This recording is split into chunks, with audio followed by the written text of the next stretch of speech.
സഖ്യാവ് 2-ാം അധ്യായം 1 മുതൽ 13 വരെയുള്ള വാക്യങ്ങൾ. ഞാൻ പിന്നെയും തലപൊക്കി നോക്കിയപ്പോൾ കയ്യിൽ അളവുനൂൽ പിടിച്ചിരിക്കുന്ന ഒരു പുരുഷനെ കണ്ടു. നീ എവിടേക്ക് പോകുന്നെന്ന് ഞാൻ ചോദിച്ചതിന് അവൻ, ഞാൻ യെരുശലേമിനെ അളന്ന് അതിന്റെ വീതി എന്തെന്നും നീളം എന്തെന്നും നോക്കുവാൻ പോകുന്നു എന്ന് എന്നോട് പറഞ്ഞു. എന്നാൽ എന്നോട് സംസാരിക്കുന്ന ദൂതൻ പുറത്തു വന്നു. അവനെ എതിരേൽപ്പാൻ മറ്റൊരു ദൂതനും പുറത്തു വന്ന് അവനോട് പറഞ്ഞത്, നീ വേഗം ചെന്ന് ഈ ബാല്യക്കാരനോട് സംസാരിച്ച് യെരുശലേം അതിലെ മനുഷ്യരുടെയും മൃഗങ്ങളുടെയും ബഹുത്വ നിമിത്തം മതിലില്ലാതെ തുറന്നു കിടക്കും എന്ന് പറക. എന്നാൽ ഞാൻ അതിനു ചുറ്റും തീ മതിലായിരിക്കും, ഞാൻ അതിന്റെ നടുവിൽ മഹത്വമായിരിക്കുമെന്ന് യഹോവയുടെ അരുളപ്പാട്. ഹേ ഹേ വടക്കേ ദേശം വിട്ടോടുവിൻ എന്ന് യഹോവയുടെ അരുളപ്പാട്. ഞാൻ നിങ്ങളെ ആകാശത്തിന്റെ 4 കാറ്റുപോലെ ചിതറിച്ചിരിക്കുന്നുവല്ലോ എന്ന് യഹോവയുടെ അരുളപ്പാട്.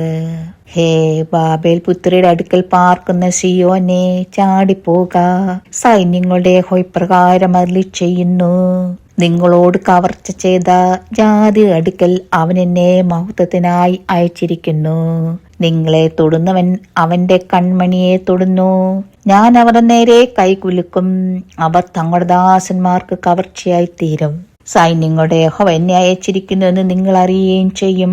സിയോൻ പുത്രിയെ, ഘോഷിച്ചുല്ലസിച്ച് സന്തോഷിക്ക, ഇതാ ഞാൻ വരുന്നു, ഞാൻ നിന്റെ മധ്യേ വസിക്കുമെന്ന് യഹോവയുടെ അരുളപ്പാട്.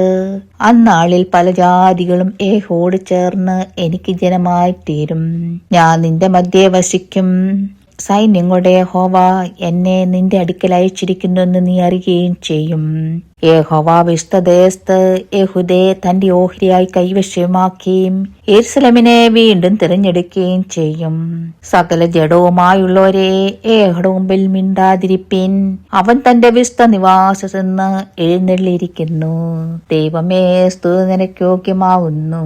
മാറിക്കുമോ?